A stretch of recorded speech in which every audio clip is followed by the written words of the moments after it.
Hi friends, welcome to my channel Rashmita all in one. యాక్చువల్గా ఈరోజు weekend కదండి. So that మేము చార్మినార్ విజిట్ చేయడానికి వెళ్ళాము. మనకి మెయిన్గా చార్మినార్ అంటే గుర్తొచ్చేది షాపింగే. లేడీస్కి అయితే ఇంకా చాలా ఉంటాయి అక్కడ షాపింగ్ చేయడానికి. బ్యాంగిల్స్ కానీ, హ్యాండ్ బ్యాగ్స్ కానీ, వాచెస్ కానీ, మెయిన్గా డ్రెస్సెస్. సో కానీ మేమైతే ఇప్పుడు ప్రజెంట్ దసరా సీజన్ కదండి. సో బ్యాంగిల్స్ షాపింగ్ చేద్దామని వెళ్ళాము. కాకపోతే జనరల్గా ఉండే కంటే ఇంకా ప్రైజెస్ ఎక్కువ అని అనిపించింది. బయట మార్కెట్ కంటే చార్మినార్ దగ్గర ఇంకా ఎక్కువ అనిపించింది. సో మేము బ్యాంగిల్స్ అయితే ఏం తీసుకోలేదు, బట్ జస్ట్ విజిట్ చేశాను. యాజ్ వెల్ యాజ్ ప్రైజెస్ కూడా కంపేర్ చేస్తే చాలా హెవీ అనిపించింది ప్రైస్. సో బ్యాంగిల్స్ అయితే ఏం పర్చేస్ చేయలేదు. కానీ అక్కడ మనము మంచి మంచి న్యూ కలెక్షన్స్ అయితే ఎక్స్ప్లోర్ చేయొచ్చండి. మీరు కూడా నార్మల్గా ఎవరు వెళ్ళినా కూడా చార్మినార్ అంటే మెయిన్గా బ్యాంగిల్సే తీసుకుంటారు. కానీ మేము బ్యాంగిల్స్ అయితే ఏం తీసుకోలేదు ప్రైస్ వేరియేషన్ వల్ల. దెన్ ఆఫ్టర్ మేము ఏం చేసామంటే అక్కడ ముందు చార్మినార్ సైడ్ వెళ్తూ ఉంటే ఒకటి హ్యాండ్ బ్యాగ్స్ది కనిపించింది. అక్కడ హ్యాండ్ బ్యాగ్స్ మంచిగా ఉన్నాయండి.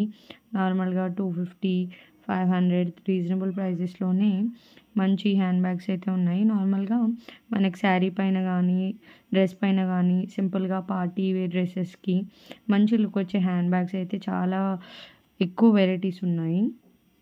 సో నేను మా సిస్టర్ అయితే ఈచ్ ఒక బ్యాగ్ తీసుకున్నాము.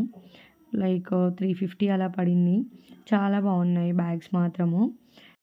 మెయిన్గా అయితే పార్టీ వేర్ శారీస్ కానీ, డ్రెస్ పైన కానీ చాలా మంచి లుక్ వచ్చే హెవీ బ్యాగ్స్ లాగా కనిపించే లుక్ వచ్చే బ్యాగ్స్ మాత్రం మనము చార్మినార్ జస్ట్ ఆపోజిట్లోనే చూడొచ్చండి అక్కడ.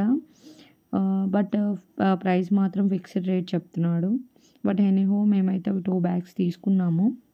దెన్ తర్వాత నార్మల్గా చైన్స్ అవి చూద్దామని చూసాము. But comparative to the general market మనకైతే అక్కడ ప్రైస్ ఎక్కువ అని అనిపించింది. సో నెక్స్ట్ మనము భాగ్యలక్ష్మి మాతని దర్శించుకోవడానికి అయితే వెళ్ళామండి. మంచిగా దర్శనం జరిగింది. చాలా పబ్లిక్ తక్కువ ఉన్నారు. సో మనకి చార్మినార్ పక్కనే మనకి భాగ్యలక్ష్మి అమ్మవారు ఉంటారు, మనందరికీ తెలిసిందే. సో భాగ్యలక్ష్మి అమ్మవారిని మేము 6th డే దర్శించుకున్నామండి. మనందరికీ తెలిసిందే కదండి, నవరాత్రుల్లో 6వ రోజు అమ్మవారు కాత్యాయని మాతగా బూడిద రంగు చీరలో దర్శనమిస్తారు. ఇది మనకు సమతుల్య భావోద్వేగాలను సూచిస్తుంది మరియు ఒక వ్యక్తిని నిశ్చలంగా ఉంచుతుందండి. మాకు ఇలా అయితే చాలా మంచిగా దర్శనం జరిగింది ఆ రోజు. అక్కడ నుంచి మేము నేరుగా మనము చార్మినార్ పైకి వెళ్ళడానికైతే వెళ్ళాము. అక్కడ లైన్లో నిల్చొని టికెట్ తీసుకొని దెన్ పైకి వెళ్ళడానికైతే వెళ్ళాము. అక్కడ మనకు స్కానర్ ఒక టికెట్ ఇస్తారు, 25 రూపీస్. అడల్ట్స్కి మాత్రమే, చిన్నపిల్లలకి ఏం టికెట్ ఉండదు. అక్కడ స్కాన్ చేసి లోపలికి పంపిస్తారండి. మేమైతే ఆ మెట్లు ఎక్కుతూ పైకి అయితే వెళ్ళిపోయాము. చాలా హైట్లో ఉంటాయండి చార్మినార్ మెట్లు, ఎక్కడం చాలా కష్టము. ఈ మెట్లు చార్మినార్లోని అంతస్తులను కలుపుతూ ఉంటాయండి. మనకు ఇవన్నీ సంక్లిష్టమైన చెక్క వలయాలతో విభజించబడ్డాయి. ఈ మెట్లు 4 ఖలీఫాలను సూచించే స్తంభాలలో ఉంటాయండి. సో ఇవి మనం నార్మల్గా స్లోగా చూస్తూ ఒక్కొక్క అడుగు వేస్తూ వెళ్ళాలి. ఎందుకంటే చాలా హైట్లో ఉంటాయి కాబట్టి కింద పడే ఛాన్సెస్ ఎక్కువ ఉంటాయి.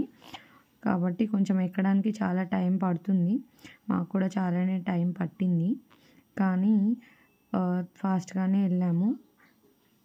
ఇది మనందరికీ తెలిసినట్టుగానే చార్మినార్ అనేది ఒక హిస్టారికల్ ప్లేస్. సో దీనికి ఉన్న ఫేమ్ వలన దీని చుట్టూ ఉన్న ప్రాంతానికి కూడా చార్మినార్ అనే పేరు వచ్చింది. ఇలా అయితే మేము పైకి వెళ్ళామండి. నార్మల్గా చార్మినార్కి 4 సైడ్లు 4 మినార్లు అయితే ఉంటాయి. పడమరన మక్కా మసీద్ ఉంటుందండి. ఈశాన్యంలో అయితే లాడ్ బజార్ ఉంటుంది. ఈ చార్మినార్కి 4 వైపులా ఉన్న 4 కమాన్లు మాత్రం చార్మినార్ కట్టడం మొత్తం పూర్తయిన నెక్స్ట్ 1 ఇయర్కి నిర్మించారండి. నార్మల్గా చార్మినార్ కమాన్, కాళీ కమాన్, మచిలీ కమాన్, షేర్-ఏ బాదుల్ అని చెప్పి 60 అడుగుల ఎత్తు, 30 అడుగుల వెడల్పుతో ఇవి ఇండో పర్షియన్ పద్ధతిలో ఈ కమాన్లన్నిటినీ నిర్మించారు. ఈ చార్మినార్ మొత్తము గ్రానైట్, సున్నప్రాయి, మొరార్టర్ పాల్వరైజ్డ్ పాలరాయితో నిర్మించిందని చెప్పి చెప్తారండి. అండ్ ఇది సుమారుగా 14,000 టన్నుల బరువు ఉంటుంది. మనందరికీ తెలిసిన ఒక మిస్టరీ కూడా ఉంది. గోల్కొండ కోటను చార్మినార్కు కలుపుతూ ఒక భూగర్భ సొరంగం ఉన్నట్లు ఒక పురాణం కూడా ఉందండి.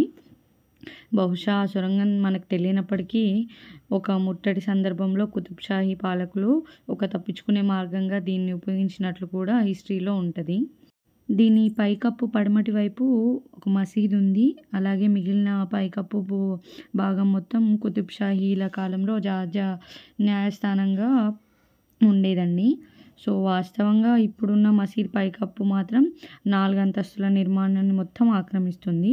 అలాగే దీనికి 4 దిశల్లో 4 గడియారాలను కూడా చేర్చారండి. అది తర్వాత అలాగే చార్మినార్ మధ్యలో ఒక నీటి కొలను కూడా ఉంటుందండి. ఇది చార్మినార్ మసీదులో ప్రార్థన చేసే ముందు ఇస్లాం అబ్లూషన్ కోసం ఒక చిన్న ఫౌంటైన్ అనేది ఉంటుంది. సో ఇలా మేము చార్మినార్ చుట్టూ 4 రౌండ్స్, మనకి 4 స్తంభాలు ఉంటాయి కదండి, ఆ 4 స్తంభాలు చూసుకొని నెక్స్ట్ ఇంకా ఎగ్జిట్ నుంచి కిందికి వచ్చేసాము.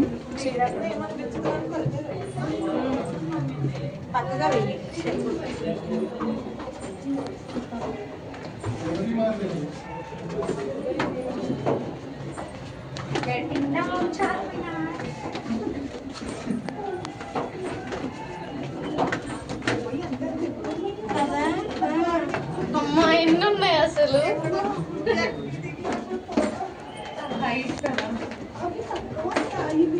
మన మమ్మీ వాళ్ళు అయితే అసలు ఎక్కలేరు కదా అక్క. ఇంకా ఉన్నాయా? ఇంకున్నాయా? ఇంకా ఉన్నాయా?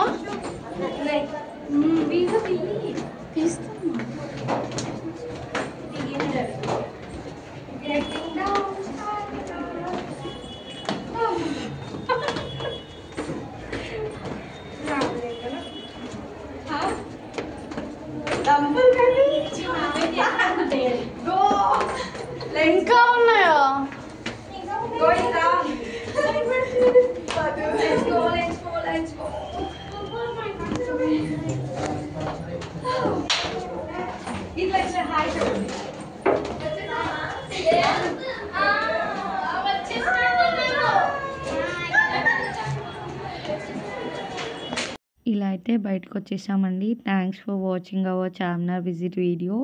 Please do like, share, subscribe to my channel Rasmita all in one. Thank you.